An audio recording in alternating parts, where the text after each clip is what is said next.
Why hello there. I bet you're wondering why I'm talking like this. Well, I'm practicing my Ryan Reynolds voice, so I can convince Hugh Jackman to send me some of his chest hair.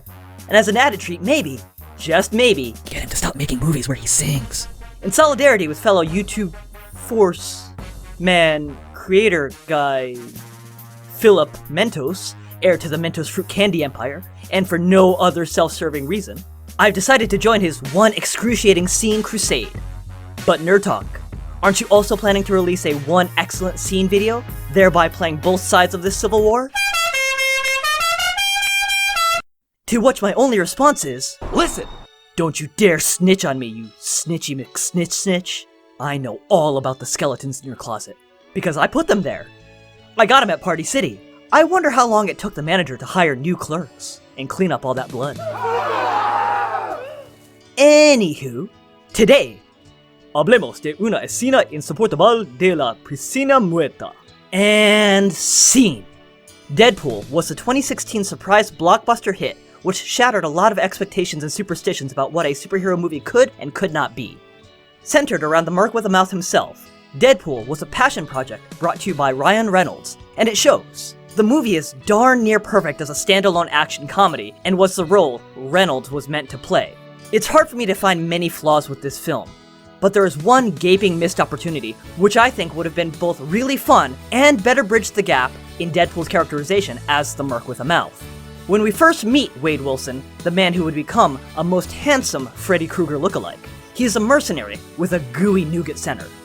He's a good guy. I mean, at the end of the day, Wade is essentially what you expect from a Ryan Reynolds character. He's a quick-witted, foul-mouthed smartass, as befitting Deadpool.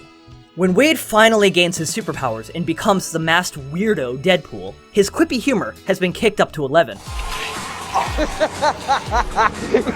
You're about to be killed by a Zamboni! And, true to the comics, he breaks the fourth wall. Deadpool has traditionally been portrayed as very mentally disturbed. His insanity has resulted in his self-awareness. I mean that in a meta sense.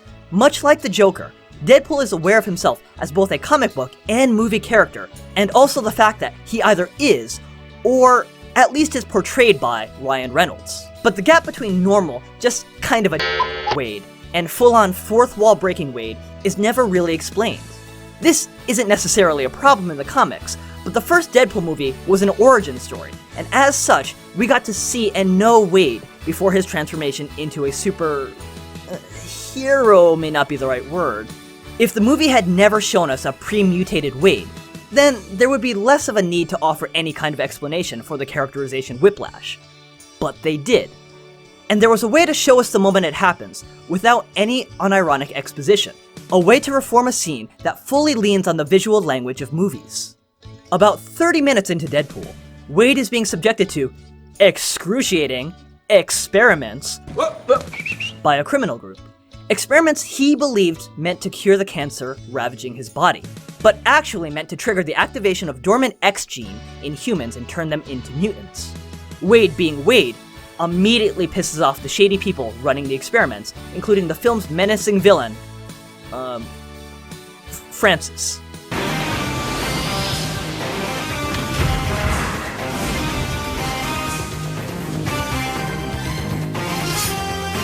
During the banter back and forth, Wade makes a bunch of jokes, including a very meta joke referencing the failed Green Lantern movie starring none other than Ryan Reynolds. And please don't make the super suit green. Or animated. This brings us to the scene where Wade's latent powers finally trigger. The process of artificially activating the X gene relies on subjecting a human to a lot of pain. The hope being that in a moment of crisis, the powers will activate, which it does in Wade. Being placed in a hyperbaric chamber, which continually asphyxiates him, Wade's healing factor finally manifests. As the healing factor fights off the cancer, which was killing him, the cancer and the healing factor reach a state of equilibrium, which ravages his body with tumors and severely disfigures the once handsome mercenary. As we witness the transformation, we see a reflection of Wade as he shifts and deforms. Of course, Wade escapes from captivity in short order, and not soon after he's conversing with the audience. The first fix of the scene is when a pre-mutated Wade makes a not-so-subtle jab at one of the numerous DC misfires, Green Lantern, starring Ryan Reynolds. That reference, while hilarious and good for trailers, needs to be moved. Remember, Wade, at this point, is just a normal, although very skilled, dude. He has no comprehension of his role in a film, let alone that his actor made some very spotty career choices over the years.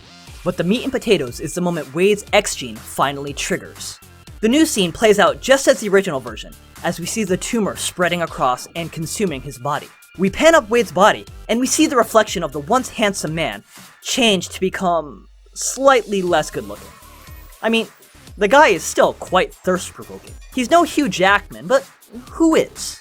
As we switch from the reflection to Wade's face proper, his screaming stops, his eyes go wide, and then finally focus, looking directly at the camera. He looks left, then right, then back at the camera, at us, the viewer.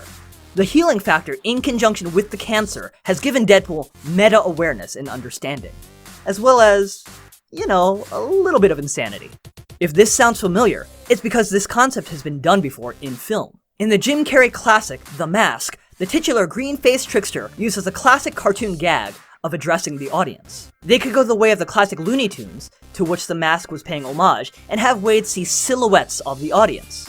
Or Wade could ask for exposition of what happened and have a member of the audience or crew explain to Wade what he is now experiencing. Next job. Oh, Captain, I know, Captain. I sat through this picture twice, and the killer's going to be at Mrs. Lotta Jewels at 10 o'clock tonight. Mrs. Lotta Jules, thanks. You little tattletale. Maybe we cut to Wade's perspective, and we see the cameras and crew filming the movie, and that we're sitting on a soundstage.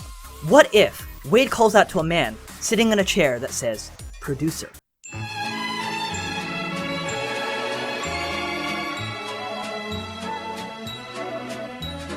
Hey, old guy, who are you? I'm the producer of the Deadpool movie. Deadpool? That's a dumb name. Anyway, I'm in a bit of a tough spot here. You sure are. I'm looking forward to seeing your harrowing action and effects-filled escape. Look, man, I'm a little stuck here. Whatever escape you're envisioning is not happening. I'm just gonna lay here.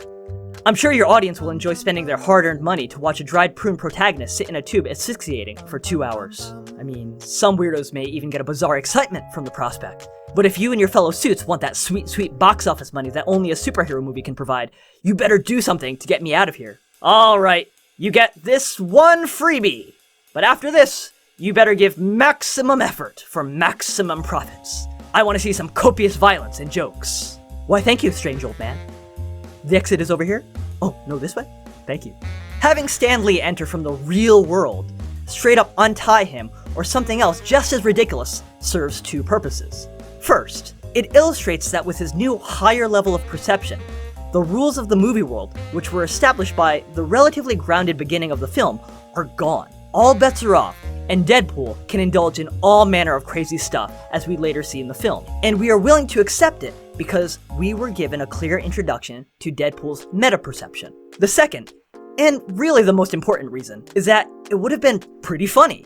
Imagine all the different ways Wade's first realization of his own fictitious nature could have been played out. What if, at the climax, when Deadpool is losing the fight, he calls out to the strange old mustachioed man, only for him to be reminded, everybody gets one. Tell him, Peter. Apparently everybody gets one. Bingo.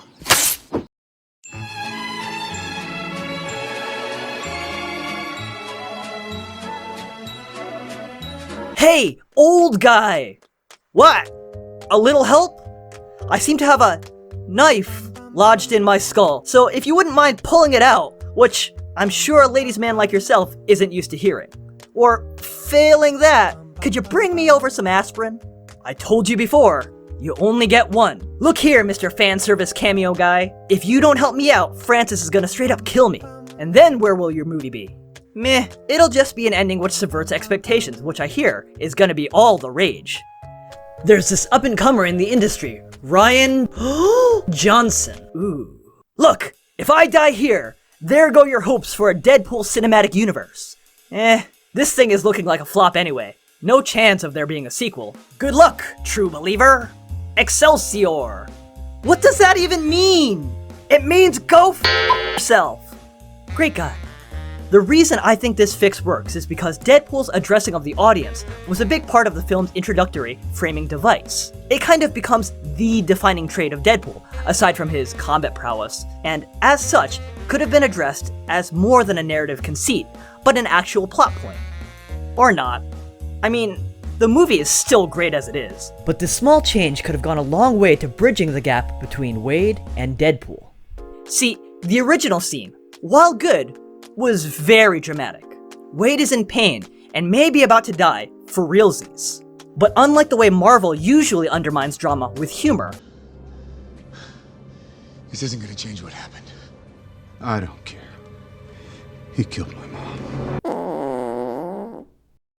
it would have been absolutely on point for a Deadpool movie to take a dire situation and subvert the drama of the scene through use of humor. Almost on brand, if anything.